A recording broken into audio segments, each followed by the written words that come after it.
After nearly 4.5 years of trials and tribulations, Pakistan has finally exited the FATF's so-called grey list of countries.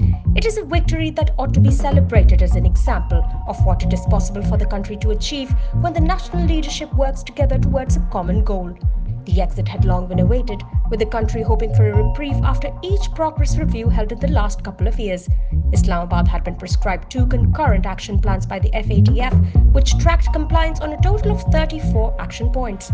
It is no mean feat that the country came through on them all, even though it seemed at times that the goalposts were being shifted to put it at a disadvantage. A FATF team had, towards the end of August this year, verified Pakistan's progress on reforming its anti-money laundering regime, as well as the measures taken to block terrorism financing, and found them to be satisfactory. Pakistan's placement on the FATF's enhanced monitoring list had been widely resented, but it has done considerable good for the country. As a result of the pressure from the international watchdog, Pakistani authorities worked together to overhaul the regulation of the domestic financial system to enhance monitoring of who has been using it and how. This not just helped satisfy the FATF's conditions, but it has also made it much more difficult for nefarious elements to use the system to launder black funds or move them around.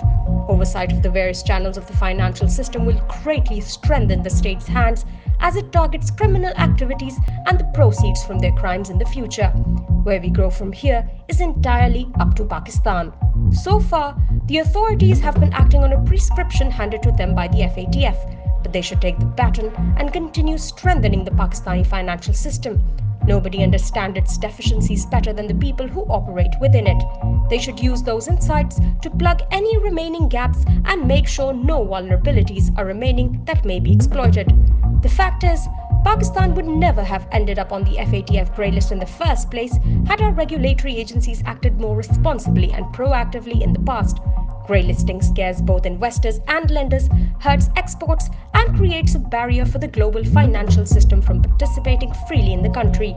We should now do everything to make sure we are not exposed to those risks again.